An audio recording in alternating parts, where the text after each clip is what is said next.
رمضان علم ہے، رمضان علم ہے۔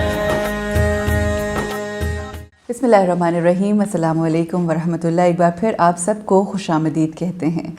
یہ سیگمنٹ ایسا پر نور سیگمنٹ ہے کہ جس میں ہم آپ کی جن شخصیات سے ملاقات کرواتے ہیں ان کے علم کی روشنی ہمارے دلوں تک پہنچتی ہے، اور یہ روشنی کس چیز کی روشنی ہے؟ یہ روشنی ہے وجہ وجود کائنات محمد مصطفیٰ صلی اللہ علیہ وآلہ وسلم کے نور کی روشنی کہ جن کی روشنی سے پوری کائنات جگمگاتی ہے، اور جب ان کا ذکر پاک ہو، جب ان کی تعلیمات کا، اللہ سبحانہ و تعالیٰ کی ذات کا تذکرہ ہو، اس کی یاد ہو، تو پھر وہ نور جو ہے وہ ہر طرف پھیل جاتا ہے۔ ہمارے اس پروگرام کا مقصد ہی یہ ہے، رمضان علم ہے، کہ علم کی اس روشنی کو نہ صرف دور دور تک پہنچایا جائے بلکہ یہاں جو لوگ موجود ہیں یا دنیا کے کسی بھی حصے میں بیٹھ کر ہماری جو ٹرانسمیشن دیکھ رہے ہیں وہ اس علم کی روشنی سے مستفید ہو سکیں۔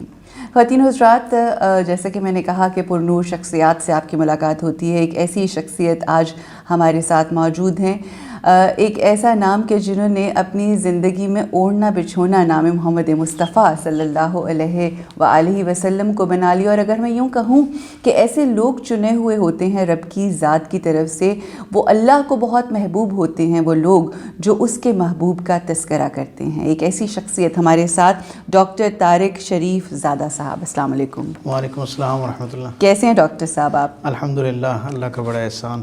ڈاکٹر صاحب، اس سے بڑا اور کیا احسان ہوگا رب ذوالجلال کا کہ اس نے آپ کو چن لیا اس نام کے لیے، اس نام کی برکتوں، اس نام کی رحمتوں، اس نام کے نور اور روشنی کو دنیا تک پہنچانے کے لیے۔ 41 سال سے ماشاءاللہ یہ جو ذکر خیر محمد مصطفیٰ صلی اللہ علیہ وآلہ وسلم کر رہے ہیں، ہر چیز کا آغاز ہوتا ہے، کوئی نہ کوئی فکر ہوتی ہے، تو ایسی کیا فکر آپ کے ذہن میں آئی کہ آپ نے یہ سوچ لیا کہ اب جب بھی نام لیں گے آقا کا نام لیں گے؟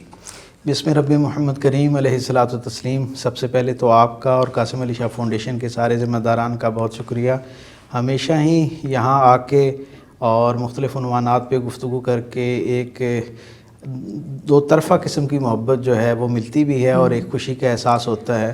میں یہ سمجھتا ہوں کہ قاسم علی شاہ فاؤنڈیشن بنیادی طور پہ اس زمانے کے اندر خیر کا وہ ایک استعارہ ہے جس نے نوجوانوں کو اپنی تہذیب کے ساتھ، اپنے اقدار کے ساتھ، اور وہ جو مومن کی گمشدہ میراث یعنی حکمت ہے اس کے ساتھ جوڑنے کا ایک ذریعہ بنی ہے، اور اس میں ایک پل کا کردار ادا کیا ہے۔ بہت ساری نیک دعائیں اور تمنائیں قاسم علی شاہ فاؤنڈیشن کے لیے۔ جہاں تک آپ کے سوال کا تعلق ہے تو یقیناً ہم سب کلمہ گو ہیں، اور ہم سب کا پس منظر، کیونکہ میری آنکھ جو ہے وہ ایک صوفیانہ گھرانے کے اندر جو ہے وہ کھلی، اور ارد گرد جو ہے وہ کالا رسول اللہ صلی اللہ علیہ وسلم کی صدائیں جو ہیں وہ زبان بہت پہلے دن سے جو ہے وہ سماعتوں کا حصہ رہیں، اور دین کے ساتھ ایک کلمہ گو کی حیثیت سے تو سب کا ہی کہیں نہ کہیں تعلق وہ رہتا ہے۔ لیکن میں یہ سمجھتا ہوں کہ خاص طور پہ جس وقت اللہ تعالیٰ انسان کی تربیت کے لیے خود اس کے ارد گرد ماحول ایسا ترتیب دے دیتا ہے جس سے اس کے راستے متعین ہونا شروع ہو جاتے ہیں، اس کی سمت طے ہونا شروع ہو جاتی ہے۔ تو رسول اللہ صلی اللہ علیہ وسلم کے ساتھ محبت جو ہے وہ ہم سب کلمہ گو جو ہیں ان کی ایمان کا ایک بنیادی حوالہ ہے، اس کی اساس ہے۔ بلکہ مجھے وہ جناب علی کرم اللہ وجہ الکریم کا وہ فرمان یاد آتا ہے، آپ کوفہ کی مسجد سے باہر نکل رہے تھے اور ایک شخص آیا، آپ کا ایک قدم مبارک جو تھا وہ پائدان میں تھا اور دوسرا فضا میں تھا۔ اس نے کہا میں عمر کے اس حصے میں ہوں جب کوئی نئی چیز نہیں سیکھ سکتا، مجھے دین کی مختصر ترین تعریف عطا فرمائیے۔ سبحان اللہ۔ تو جناب علی کرم اللہ وجہ الکریم نے کیا خوبصورت اور جامع تعریف عطا کی۔ میں سمجھتا ہوں رہتی دنیا تک آنے والے سارے انسانوں کے لیے ایمان کی سب سے کامل تعریف وہ ہے۔ آپ نے فرمایا اپنے آپ کو غیر مشروط طور پر رسول رحمت صلی اللہ علیہ وسلم کے سپرد کر دینے کا نام ایمان ہے۔ سبحان اللہ، انکنڈیشنلی غیر مشروط طور پر رسول رحمت کے سپرد کر دینے کا نام ایمان ہے۔ تو میں یہ سمجھتا ہوں کہ یہی سب سے کامل اور جامع تعریف ہے، سب سے مختصر اور سب سے مکمل تعریف ہے۔ سو پہلے دن سے الحمدللہ اللہ ہمارے والدین کی قبروں کو نور سے بھر دے، اور اس ماحول میں جتنے لوگ تھے جنہوں نے ہماری ذہن سازی کی، ہماری فکر کو متعین کرنے میں معاونت کی، ان سب کی طرف سے ایک نقطہ جو مشترک تھا وہ یہ تھا کہ زندگی کے کسی گوشے میں، کسی پہلو میں، کسی حوالے میں جب آپ آگے قدم بڑھانا شروع کریں تو آپ کے لاشعور میں ایک سچائی پختہ ہونی چاہیے۔ وہ ازلی ابدی سچائی یہ ہے کہ یہ کائنات جس وجہ تخلیق کائنات کے سبب قائم ہے اس کے ساتھ اپنی محبتیں، اپنا تعلق جو ہے اسے ہر آن مضبوط کرنا ہے. اور ہر وہ لمحہ، میں یہاں آپ کے سامعین و ناظرین کو یہ ایک خوبصورت بات ہدیہ کرنا چاہوں گا کہ زندگی کا ہر وہ لمحہ جو رسول اللہ صلی اللہ علیہ وسلم کے ساتھ قرب سے خالی ہے، قرب میں برکت سے خالی ہے، وہ آپ کا خسارے کا لمحہ ہے. تو اپنی زندگی کو خسارے سے بچانے کا طریقہ یہ ہے کہ ہر لمحہ اپنے آپ کو رسول رحمت کے قریب کیا جائے، آپ کی پاکیزہ. اور قریب کرنے کا مطلب یہ ہے، حضور کے اصل مقصود تو بلا شبہ حضور کی زندگی کو اپنانا ہے، لیکن اپنانے کے لیے جاننا بہت ضروری ہے. جب تک ہم حضور کی زندگی کو جاننا نہیں شروع کرتے، ماننے کا درجہ اور پھر اسے اپنانے کا درجہ جو ہے وہ نصیب نہیں ہوتا. بالکل ایک میکینزم ہے نا، پہلے آپ ایک چیز کی انفارمیشن لیتے ہیں، اس کے بعد وہ آپ کی سوچوں کا حصہ بنتی ہے، پھر وہ آپ کی فیلنگز میں آتی ہے، پھر آپ کی زبان سے اور آپ کے عمل سے اس کا جب آپ جاننا شروع کر دیتے ہیں اور اگلے درجے پہ آپ کو ماننے کی توفیق مل جاتی ہے تو پھر اپنانا آسان ہو جایا کرتا ہے. بالکل صحیح. تو اس لیے ہم نے یہ دیکھا کہ اگر اس زندگی کو جسے اسوہ کامل قرآن قرار دیتا ہے، اللہ اس سارے خسارے کی زندگی میں جسے ایک فائدے کا سودا قرار دیتا ہے، وہ حضور کے رنگ میں اپنے آپ کو کامل طریقے سے رنگنے کی کوشش ہے. تو جب تک اس رنگ سے شناسائی نہیں ہوگی، اس سے انسیت نہیں ہوگی، اس کے ساتھ ایک مانوس ہونے کا رشتہ قائم نہیں ہوگا، اس وقت تک اسے اپنانے کی منزل کیسے حاصل ہوگی. سو اس لیے زندگی میں پھر کہیں یہ فیصلہ ہو گیا، اللہ کی طرف سے دل میں یہ بات آئی کہ اب جو باقی وقت ہے وہ سارے کا سارا رسول اللہ صلی اللہ علیہ وسلم کی یا نعت کے لیے مختص کر دیا یا حضور کی بات کے لیے مختص کر دیا. اور خاص طور پہ شاید بات لمبی ہو جائے لیکن یہ بات کہنا ضروری ہے، وہ یہ کہ جس وقت 9/11 ہوا اس کے بعد جب ہم نے دنیا کے ساتھ مکالمہ کرنا شروع کیا تو مجھے یہ اندازہ اور احساس ہونا شروع ہوا کہ 9/11 میں جہاں بہت ساری خرابیاں اس امت کے لیے رہیں، بہت سارے امتحانات کے نئے دروازے کھلے، وہاں بہت سارے خیر کے امکانات جو ہیں وہ بھی اپنے دروازے کھول کے بیٹھے تھے. بالکل ٹھیک. سو ہم نے یہ دیکھا کہ وہ جدید ترین معاشروں میں بسنے والے نوجوان نسل جسے شاید ان حالات میں بہت مستقبل قریب میں کہیں دور دور تک دین کی طرف لانا ممکن نہیں تھا، اس پراپوگنڈے کے نتیجے کے طور پہ ہم نے یہ دیکھا کہ انہیں اس دین کو جاننے کا شغف پیدا ہوا، ان کے اندر ذوق پیدا ہوا. میں نے یہ سمجھا کہ یہ بہترین وقت ہے ان کو وصول کرنے کا. سو میں نے یہ طے کیا کہ اب جو یہ جو یوتھ ہے اور خاص طور پہ جو انٹرنیشنل یوتھ ہے، جو اس جدید ماحول اور اسباب میں پیدا پلی بڑھنے والی جو جنریشن ہے، اگر اس کی دل اور اس کی توجہ رسول اللہ صلی اللہ علیہ وسلم کی طرف مبذول ہونا شروع ہوئی ہے، خواہ وہ خوف کی بنیاد پہ ہی ہے، خواہ وہ خدا نخواستہ نفرت کی بنیاد پہ ہے، اگر ان کی سمت اس طرف ہوئی ہے تو انہیں وصول کرنا چاہیے. اور میں نے یہ دیکھا کہ جب میں نے کریم آقا صلی اللہ علیہ وسلم کی زندگی، اس کے اندر اتنی قوت اور توانائی ہے کہ اگر اسے مجھ جیسا لکنت سے بھرپور لہجے والا آدمی بھی جب بیان کرنا شروع کرتا ہے تو ہم یہ دیکھتے ہیں کہ وہ ایک ایسا نور ہے کہ وہ لوگوں کی زندگی کے اندر تاریکی کی نفی کرنا شروع کر دیتا ہے. اور چند دنوں میں، چند ہفتوں میں، چند مہینوں میں ہم دیکھتے ہیں کہ وہی شخص جو انتہائی متعصب مزاج کے ساتھ لکیر کی اس طرف کھڑا ہوتا ہے، وہ رسول اللہ صلی اللہ علیہ وسلم کی شخصیت کا، آپ کے اخلاق اور آپ کے کردار کا سب سے بڑا امبیسڈر بن کے نظر آنا شروع ہو جاتا ہے. سو اس نسبت سے اللہ تعالیٰ نے شاید یہ دل میں بات ڈالی اور پھر یونیورسٹیز میں اور کالجز میں اور نوجوانوں کے ساتھ اس حوالے سے بات کرنا جو ہے وہ شروع کر دیا. اللہ تعالیٰ نے اسی پہ قائم رکھا. الحمدللہ رب العالمین. اچھا، میں ڈاکٹر صاحب یہ پوچھنا چاہوں گی کہ آقا کی ذات، آقا کی شخصیت کا جو ایک سب سے روشن پہلو ہے، رحمت للعالمین، وما ارسلناک الا رحمت للعالمین، بے شک رحمت کا باعث ہے آقا کی ذات.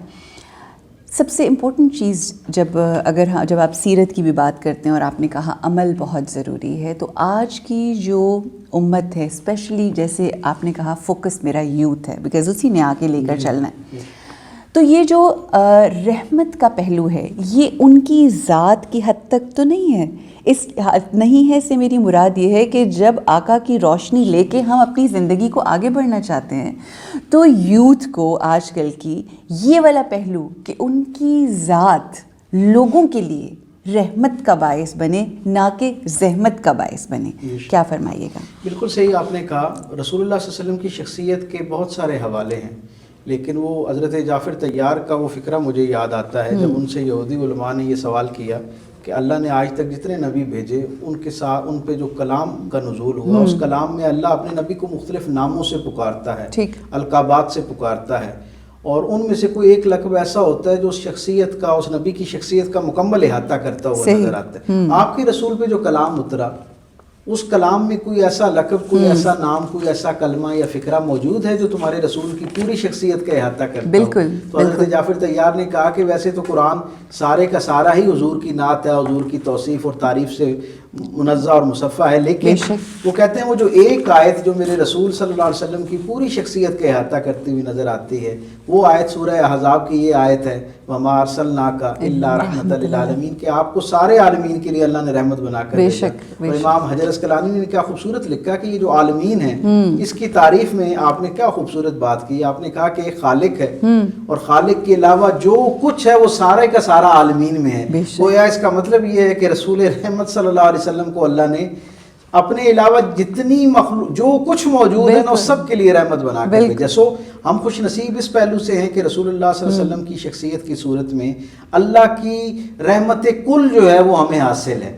اب رسول اللہ صلی اللہ علیہ وسلم کے ساتھ محبت کا اظہار کرنا، عقیدت کا اظہار کرنا، آپ پر اپنی جان مال عزت آبرو کو قربان کرنے کا ارادہ اور اعادہ کرنا، یہ سارا بہت خوشگوار عمل ہے، یقیناً اس کے اپنے فوائد اور ثمرات ہیں، برکات ہیں، لیکن اصل منزل یہ ہے، میں یہ سمجھتا ہوں کہ ایک امتی ہونے کا حق اس وقت ادا ہونا شروع ہوتا ہے جب میرے اور آپ کے زبان سے تو حضور کی تعریف اور توصیف لوگوں تک پہنچے، حضور کا تعارف اور حوالہ پہنچے، لیکن ہمارے عمل سے بھی کوئی ایسی خوشبو آنا شروع ہو جو لوگوں کو رسول اللہ صلی اللہ علیہ وسلم کی سیرت سے آشنا کرانے کا ذریعہ بنے۔ ہم یہ دیکھتے ہیں، میں اکثر دوستوں سے یہ بات کہا کرتا ہوں کہ ہم حضور کی زندگی کا تذکرہ کرتے ہیں، ہم نے حضور کی زندگی کی نسبت اور تعلق سے کئی باتوں کو کئی مرتبہ سن رکھا ہوتا ہے، لیکن اس ذکر میں اتنی قوت ہے کہ ایک واقعہ جو ہم بچپن سے سینکڑوں مرتبہ سن چکے ہوتے ہیں، ہر مرتبہ سننے پہ ایک نئی سرشاری عطا کرتا ہے۔ بالکل، تو وہ رسول جس کا ذکر،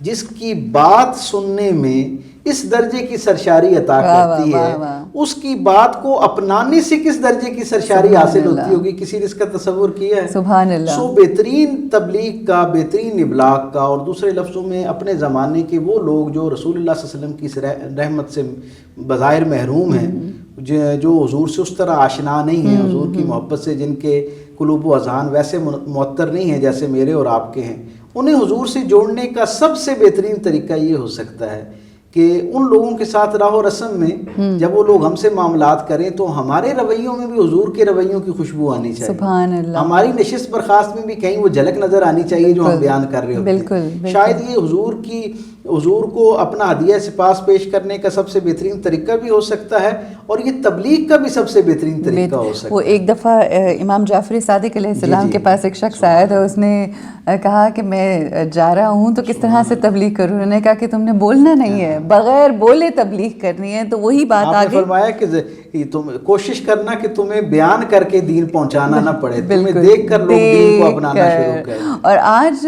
ہم دیکھتے ہیں کہ گفتگو بہت زیادہ ہے مگر اثرات اس طرح سے کم ہیں، لیکن ہم اس یقین اور امید کے ساتھ کہ یہ امت رسول اکرم صلی اللہ علیہ وآلہ وسلم ہے، تبدیلی کب کسی کے دل میں آ جائے ہم نہیں جانتے، اور دلوں کے بھید بے شک وہ جاننے والا ہے۔ میں یہ چاہوں گی ڈاکٹر صاحب کہ کچھ پہلو آقا کی زندگی کے، کچھ ویسے تو میں کہتی ہوں کہ کیا کہنا اس ذات کا، جس جگہ سے دیکھو اس جگہ سیکھنے کا موقع ہے، بٹ پھر بھی جو آج کل کے معاشرے میں جن چیزوں کی یا جس اخلاق کی کمی ہمیں محسوس ہوتی ہے، آقا کی شخصیت کے ان پہلوؤں کی طرف نشاندہی کیجیے۔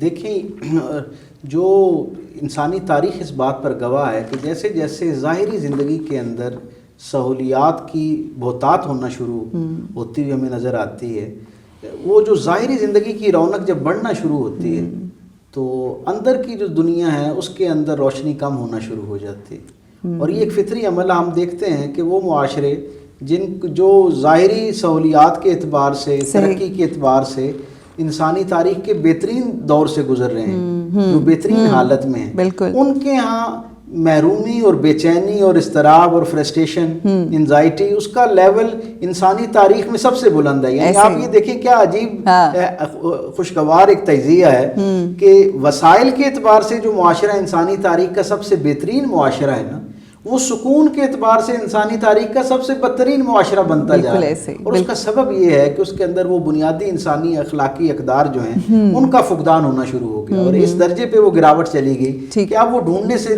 بھی میسر نہیں آتی ہے۔ آپ یہ دیکھیں میرے کریم آقا صلی اللہ علیہ وسلم نے فرائض کے نام پہ جتنی چیزیں ہم تک پہنچائیں، نماز روزہ حج زکوٰۃ، ان کی وہ جو بہت شد و مد کے ساتھ ترغیب ہے اور اس کی فرضیت ہے، وہ ہمیں مدنی زندگی کے اندر نظر آتی ہے. تو ایک سوال پیدا ہوتا ہے کہ یہ جو مکے کی 13 برس کی ابتدائی زندگی ہے، اس میں بھی تو کچھ تیاری کرائی جا رہی ہوگی. بالکل ٹھیک. ہم یہ دیکھتے ہیں کہ وہ جو 13 برس ہیں ان کے اندر صرف 2 باتیں ہو رہی ہیں، ایک ذہن سازی ہو رہی ہے اور دوسرا اخلاقی تربیت ہو رہی ہے، کردار سازی، ہیومن ٹو ہیومن کانٹیکٹ جو ہے، انسان کا انسان سے کیسا رویہ ہونا ہے، کیسا میل ملاپ ہونا ہے. آپ یہ دیکھیں وہ کیسا معاشرہ ہے جو گھوڑے کو آگے بڑھانے پہ، پانی کو پہلے پلانے پہ آپس میں لڑ پڑتا ہے، نسل در نسل وہ دشمنی جاری رہتی ہے اور خون یعنی ایسے قبائل موجود ہیں. ڈاکٹر لیورل جسلر ایک ویسٹرن اسکالر ہے، اس نے لکھا کہ رسول اللہ صلی اللہ علیہ وسلم کے آنے سے پہلے اس معاشرے کا عالم یہ تھا کہ ان میں 12 خاندان ایسے تھے جنہیں یہ علم ہی نہیں تھا کہ ہمارے بڑوں میں اصل لڑائی کا سبب کیا تھا، بس انہیں یہ پتا تھا کہ ہم ان کے دشمن اور وہ ہمارے دشمن ہیں. ایسے شدت پسند رویوں والے معاشرے کے اندر رسول رحمت نے پہلے 13 برس میں کسی کلمہ گو کو یہ اجازت نہیں دی کہ جب اس کے اوپر تکلیف آئے، ظلم آئے اس دین کی نسبت اور تعلق سے، اور وہ تلوار نکال لے. یعنی مسلسل ٹالرنس کا ایک سبق جو ہے وہ دیا ہے. میں ہمیشہ یہ دوستوں سے عرض کرتا ہوں کہ وہ رسول جس نے اپنی زندگی کے پہلے 13 برس میں، اعلانیہ نبوت کے جو پہلے 13 برس ہیں، ان میں میرے کریم آقا صلی اللہ علیہ وسلم نے کسی ایک شخص کو بھی اپنے محبت کرنے والے کو اجازت نہیں دی کہ وہ انہیں رسپونڈ کریں اس طرح تاکہ معاشرے کا امن جو ہے وہ خراب اور اسٹیک پہ جائے. یعنی وہ رسول جس کی تبلیغ کے ظاہری طور پہ لوگ 23 برس سمجھتے ہیں، میں تو یہ کہتا ہوں کہ یہ جو دین ہے یہ حضور کے 23 برس کی محنت کا نتیجہ نہیں ہے بلکہ 63 برس کی محنت کا نتیجہ ہے. بالکل. اس سے پہلے کا جو وقت ہے وہ بھی تو حضور کی بنیادی طور پہ تیاری اسی حوالے سے کی جا رہی تھی. مدینے کے حوالے سے گفتگو کی نا، تو وہ وہاں پر تیاری تھی، اور اس سے پہلے 40 سال کا جو کردار دکھایا، آپ نے کہا نا کہ اس وقت الاؤ نہیں تھا. جناب ابو ذر غفاری جس وقت آئے ہیں، اور تو کس طرح سے انہوں نے سختی سے کہا کہ اعلان نہیں کرنا میری محبت کا، ورنہ تمہیں مار دیا جائے گا. تو اس درجے کی جو ایک ٹالرنس کی تربیت ہے، برداشت کی تربیت جو ہے ہمارے معاشرے کے اندر، ہم سمجھتے ہیں کیا ہمیں اپنے رویوں کا تجزیہ کرنا چاہیے کہ الحمدللہ اس معاشرے کی ایک بڑی اکثریت رسول رحمت سے اپنی محبت کا، اپنی مودت اور عقیدت کا اعلانیہ اظہار کرتی ہے، اور ہم سب اسے ایمان کی اساسیات میں سے سمجھتے ہیں، اور یقیناً ہے بھی ایسا. لیکن کیا ہمارے رویوں میں بھی اس درجے کی برداشت ہمیں نظر آتی ہے؟ میں یہ سمجھتا ہوں اس وقت جو بہت سارے اخلاقی مسائل اس معاشرے کو درپیش ہیں، ان میں سے ایک بڑا مسئلہ جو ہے وہ برداشت کا بھی ہے. مجھے حضور کی زندگی سے ایک بات یاد آ گئی. حضور کی زندگی کا ایک منظر ہے، اس میں آپ کے سامعین و ناظرین کو بھی شریک کرنا چاہوں گا. جی بسم اللہ. کہ مسجد نبوی کا ماحول ہے، اور ایک شخص ہے جو 9 برس تک رسول اللہ صلی اللہ علیہ وسلم کے پاس آتا رہا، ٹھیک، اور روزانہ آ کے کج بحثی کرتا. اچھا. روزانہ سوال کرتا اور تیاری کر کے آتا کیسا سوال کرنا ہے جس کو سنتے ہی حضور کی سماعت پہ گراں گزرے، اور وہ ایک لمحہ آئے جس وقت میں دیکھوں کہ رسول اللہ صلی اللہ علیہ وسلم جو ہیں وہ جذبات میں آگے سے ریئیکٹ کرتے ہیں. 9 برس تک وہ شخص کم و بیش روز یا ہفتے میں 2 مرتبہ 3 مرتبہ آتا ہے اور آ کے سوال کرتا ہے، اور انتہائی بے تکے سوال کرتا ہے. اصحاب رسول جو حضور کی صحبت میں بیٹھے ہیں وہ تل ملا اٹھتے ہیں سوال سن کے، کتنا بے تکا سوال کر رہا ہے، لیکن حضور کے چہرے اقدس کے اوپر وہ مسکراہٹ جو ہے وہ قائم رہتی ہے، کسی وقت جو ہے وہ پیچھے نہیں ہوتی. پھر ایک دن وہ آتا ہے اور وہ حد کر دیتا ہے. سیرت نگاروں نے لکھا کہ اس نے ایک نشست میں 21 سوال کیے میرے کریم آقا سے، ان میں سے ایک سوال بھی مبنی بر دلیل نہیں تھا، لاجیکل نہیں تھا. صحیح. جب 21واں سوال کر کے تھک ہار گیا نا، اب خود ہی ہار گیا، تو اٹھ کے جانے لگا. تو حضور اپنے اصحاب کے ساتھ مسجد نبوی کے کمرے میں جو اس وقت کمرہ تھا اس میں بیٹھے ہوئے تھے. تو جو باہر چھوٹا سا سین تھا نا، اس میں کھڑے ہو کے اس نے آخری حرکت یہ کی، یعنی حضور کو تیش دلانے کی، کہ حضور کو پکارا باہر جا کے. حضور اور باقی اصحاب اس طرف متوجہ ہوئے اور دیکھا کہ اس شخص نے کھڑے ہو کے مسجد نبوی کے صحن میں پیشاب کرنا شروع کر. استغفر اللہ. اب آپ تصور کیجئے آج میں اور آپ ہماری موجودگی میں اگر کوئی مسجد میں یہ حرکت کرے تو ہم اس کے ساتھ کیا سلوک کریں؟ جی بالکل. آپ اصحاب رسول کی ایمان کا درجہ دیکھیں، اور پھر خود رسول رحمت مسجد نبوی جیسی عظیم الشان مسجد کے اندر موجود ہیں.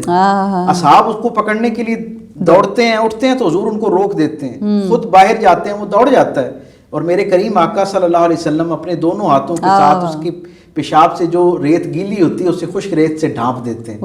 حضور جب اندر آتے ہیں تو تاریخ بتاتی ہے کہ حضرت عمر فاروق مسجد نبوی کی ان خستہ دیواروں کے اوپر تلوار مار رہے ہیں غصے سے زور. کہتے ہیں یا رسول اللہ، آپ نے ہمیں اس گستاخ کو واصل بجہنم کرنے سے کیوں روکا؟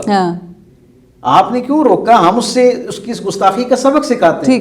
میرے کریم آقا صلی اللہ علیہ وسلم نے کیا تاریخ ساز فکرہ فرمایا. حضور نے فرمایا ہے عمر کیا تم میں سے کوئی شخص یہ سمجھتا ہے کہ وہ دین کے معاملے میں مجھ سے زیادہ غیرت مند ہے؟ واہ واہ دین کے معاملے میں مجھ محمد سے زیادہ غیرت مند ہے. بالکل. اصحاب ایک دم سکوت کا شکار ہو جاتے ہیں اور میرے کریم آقا نے اگلا فکرہ کہا ہے عمر میرے جذبات بھی وہی تھے جو تمہارے ہیں لیکن میں نے اس پہ حضرت عمر کہتے ہیں یا رسول اللہ پھر آپ نے اس پہ کیوں نہیں ہاتھ بڑھایا. تو میرے کریم آقا نے کیا خوبصورت فکرہ کہا. میں سمجھتا ہوں یہ انسانی تاریخ کا سب سے خوبصورت جو چند جملے ہیں ان میں سے ایک جملہ. میرے کریم آقا صلی اللہ علیہ وسلم نے فرمایا کہا ہے عمر میرے اندر بھی ویسا ہی جلال آ رہا تھا, غصہ آ رہا تھا, لیکن میں نے اس لیے اس پہ ہاتھ نہیں بڑھایا کہ اس کی داڑھی میں میری داڑھی سے زیادہ سفید بال موجود تھے. واہ واہ واہ واہ. اس کی داڑھی میں میری داڑھی سے زیادہ سفید بال موجود تھے. کہا اس کے بالوں کی وہ جو سفیدی ہے وہ میرے اور اس کے درمیان مانے تھی اور مجھے حیا آ رہی تھی کہ میں اس کے اوپر ہاتھ اٹھاؤں. تو میرے کریم آقا صلی اللہ علیہ وسلم نے تو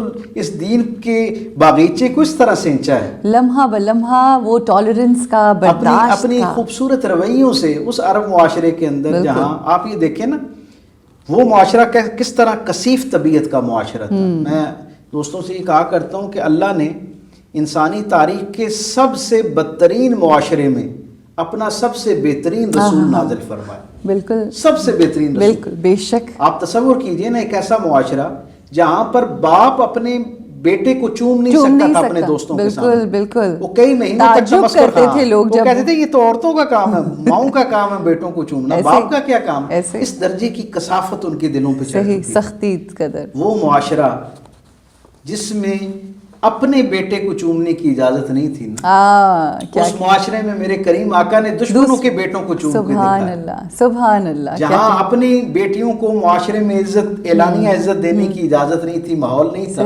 وہاں دشمنوں کی بیٹیوں کے سروں کو اپنی کملی والی عزت کے ساتھ جو ہے میرے کریم آقا صلی اللہ علیہ وسلم نے سرفراز فرمایا. حضور کی زندگی تو سراپا نور ہے, سراپا رحمت ہے, سراپا پیغام ہے, سراپا انسانیت اور اخلاق ہے. ہم ان سے جو محبت کرنے والے ہیں, میں یہ سمجھتا ہوں کہ دو باتیں, ایک تو ہم اپنے طور پہ بھی حضور کی زندگی کو اس طرح بطور امتی ایکسپلور نہیں کر پائے جیسے ہمیں کرنا چاہیے تھا. جتنا خیر اس ایک زندگی کے اندر موجود ہے اس امت نے اجتماعی طور پہ مل کے بھی شاید اس کے چند پرسنٹیج جو ہے نا وہ حاصل کی. اچھا یہ مزاج بھی ہمارا بہت ہے کہ ہم سن کے واقعات کو واہ واہ اش اش سبحان اللہ بہت کرتے ہیں, but when it comes to implementing it وہ بڑی کمی ہے. اور میرا خیال ہے یہ صرف اس معاملے میں نہیں, ہر معاملے میں ہے. اصل میں عمل جو ہے نا ویسے ہی دیکھیں, بیان کرنا ایک توفیق اللہ کی طرف سے, سننا دوسرے درجے کی توفیق ہے. صحیح. لیکن ماننا ایک اگلے درجے کی توفیق ہے, لیکن اپنانا شرف ہے.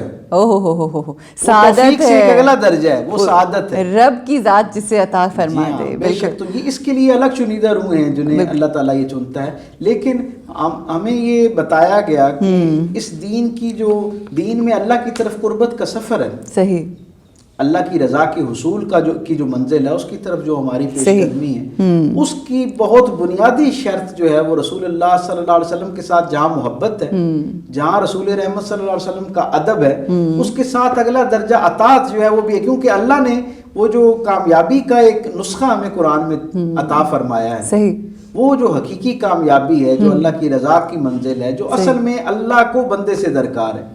اللہ کو آپ یہ دیکھیے کتنی خوبصورت بات ہے, اللہ نے قرآن پاک میں جتنی مرتبہ اطاعت کا ذکر کیا ہے, صحیح, جتنی مرتبہ بھی اطاعت کا ذکر کیا ہے, تو ہمیشہ رسول رحمت کے ساتھ اطاعت کا ذکر کیا ہے. صحیح. جہاں اپنی اطاعت کا لفظ استعمال کیا ہے وہاں رسول کی اطاعت کا لفظ استعمال کیا. اچھا, جہاں اپنی, اور کئی مقامات ایسے ہیں جہاں پہ اللہ نے اپنی اطاعت کا ذکر نہیں کیا, صرف رسول کی اطاعت کا ذکر کیا. بالکل بالکل. آپ یہ دیکھیں نا جناب علی کرم اللہ وجہ کریم کا وہ جو پہلا فرمان ہے جسے فقہ کی بنیاد کہتے ہیں, اس امت کے اندر فقہ کی بنیاد جو ہے نا وہ جملہ ہے, وہ ایک جملہ. اور وہ کیا جملہ ہے؟ جناب علی کرم اللہ وجہ کریم نے جو حضرت حسن بصری رضی اللہ تعالیٰ عنہ کو عطا فرمایا, آپ نے فرمایا کہ اس دین کے فقہ کی بنیاد قرآن کی وہ ایک آیت ہے. وہ کون سی آیت ہے؟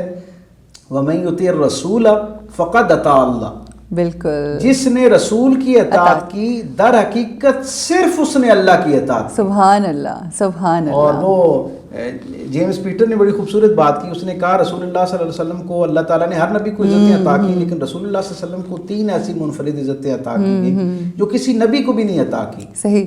تو وہ کہتا ہے ان میں پہلی عزت یہ ہے کہ حضور کا اکلوتا شرف ہے ساری مخلوقات میں کہ اللہ نے اس محبوب کی محبت کو اپنی محبت قرار دی ہے. یہ کسی نبی کے لیے نہیں کہا گیا, نبی کی عزت کا کہا گیا, اس کو ماننے کا کہا گیا, لیکن یہ جو ایک ٹوٹیلٹی میں ایک بات کہہ دی نا کہ اس کی محبت میری محبت ہے, یہ کسی اور کو شرف حاصل نہیں. کیا کہنے. پھر وہ کہتے ہیں دوسرا شرف یہ ہے کہ میرے کریم آقا صلی اللہ علیہ وسلم کے ذکر کو اللہ نے اپنا ذکر قرار دیا. سبحان اللہ. کسی نبی کے لیے یہ نہیں. کیا کہنے کہ اس نبی کے ذکر کو اللہ کہے کہ اس کے ذکر کو کرنے سے جو روحانی کیفیات, برکات, ثواب آپ کو ملنا ہے وہ ویسا ہی ملے گا جیسے میرا ذکر کرنے سے ملے گا. یہ صرف رسول اللہ صلی اللہ علیہ وسلم کا شرف اور اعزاز ہے. اور تیسری بات وہ یہ کہتا ہے کہ انسانی تاریخ میں کسی نبی کے لیے اللہ نے یہ اعلان نہیں کیا کہ اس کی اطاعت پوری کی پوری میری اطاعت ہے. بالکل. کیا کہنے. کسی نبی کو یہ نہیں کہا کہ تم اپنی امت کو اپنی اطاعت, اپنی جو ہے نا پیروی کی ترغیب دلاؤ. بالکل. ہمیشہ یہ کہا گیا کہ اللہ کی پیروی کی ترغیب دلاؤ. بے شک وہی آقا کی. لیکن آقا کی زندگی پہ میرے کریم رسول کی زندگی جو ہے وہ اللہ کی اطاعت میں اتنی کامل ہے کہ اللہ نے کلیتاً حضور کی پوری زندگی کو اپنی اطاعت قرار دے دی. سبحان اللہ. اب کوئی شخص حضور کی طرح مسکرائے گا تب بھی اللہ کی اطاعت میں شامل ہوگا, حضور کی طرح خاموش رہے گا تب بھی اللہ کی اطاعت میں شامل ہوگا, اس طرح چلے گا تب بھی اطاعت میں شمار ہوگا اور اجر کا وعدہ ہے اس کے اوپر, اور وہ رکے گا تب بھی اسی طرح ہوگا. تو یہ حضور کی پوری زندگی جو ہے نا اصل میں اللہ کی منشا ہے بنیادی. وہ جو قرآن میں خود اللہ نے کہہ دیا نا وما ينطق عن الهوى ان هو الا وحی یوحی. بالکل. تو یہ میرے کریم آقا صلی اللہ علیہ وسلم کی زندگی کا یہ اعجاز ہے کہ پوری کی پوری زندگی جو ہے وہ سراپا رحمت بھی ہے اور سراپا حفاظت میں بھی ہے. ہاں بالکل. وہ اللہ کی رضا کی حفاظت کے اندر محفوظ ہے. سبحان اللہ. اتنی خوبصورتی سے ڈاکٹر صاحب آپ نے گفتگو فرمائی کہ ایک تو مجھے کوئی سوال ہی نہیں کرنا پڑا, اور دوسرا ایسی آپ کے علم کے نور کی میں یہ کہوں گی مسلسل بارش برسی کے وقت کیسے گزر گیا مجھے پتہ بھی نہیں چلا. اور یہ ذکر خیر ایسا ذکر ہے کہ یہ صدیاں گزر جائیں اور یہ ذکر ختم نہیں ہو سکتا, اور یہی اس کی برکات ہیں. جزاک اللہ, بے انتہا شکریہ. اور انشاءاللہ ایک اور آپ کے ساتھ ہم نشست رکھیں گے تاکہ آپ کے علم سے ہم مستفید ہو سکیں. ابھی آپ حضور کے ذکر کی بات کر رہی تھی تو مجھے بس ایک بات اس میں سامعین کو عطیہ کر کے کہ اصل میں کیونکہ یہ ایک باقی کا ذکر ہے نا, ہاں, تو فانی سارے مل کے بھی اگر کرنا شروع کر دیں تو اس باقی کے ذکر کو مکمل نہیں کر سکتے. سبحان اللہ. اس لیے اس کو مکمل کرنے کے لیے صرف باقی کی ذات درکار ہے.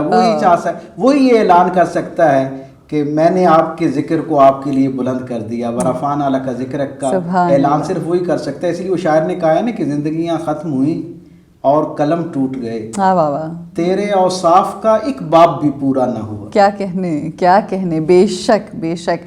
اور اللہ سے یہی دعا, اسی دعا کے ساتھ اختتام کو پہنچتا ہے یہ ہمارا سیگمنٹ کہ اے رب ہماری زندگی کو یہ توفیق عطا فرما دے, ہمیں یہ توفیق عطا فرما کہ ہم جب ذکر کریں, جب اپنوں کے ساتھ بیٹھیں, جب غیروں کے ساتھ بیٹھیں, ذکر محمد مصطفیٰ صلی اللہ علیہ وآلہ وسلم میں مشغول رہیں اور اپنی زندگیوں کو ان کی اطاعت کرتے ہوئے اور ان کی جس طرح سے وہ چاہتے ہیں کہ ہم اپنی زندگی گزاریں اس طرح سے گزار کے بہترین نمونہ دنیا کے لیے بھی ثابت کر سکیں اپنے آپ کو. جی خواتین حضرات, رکیں گے یہاں پہ ایک چھوٹے سے وقفے کے لیے اور اس کے بعد ایک ایجوکیشنسٹ ہمارے ساتھ ہوں گے. علم کی بات ہے, مزید علم حاصل کیجیے. رمضان علم ہے میں. السلام علیکم ورحمۃ اللہ. رمضان علم ہے, رمضان علم ہے.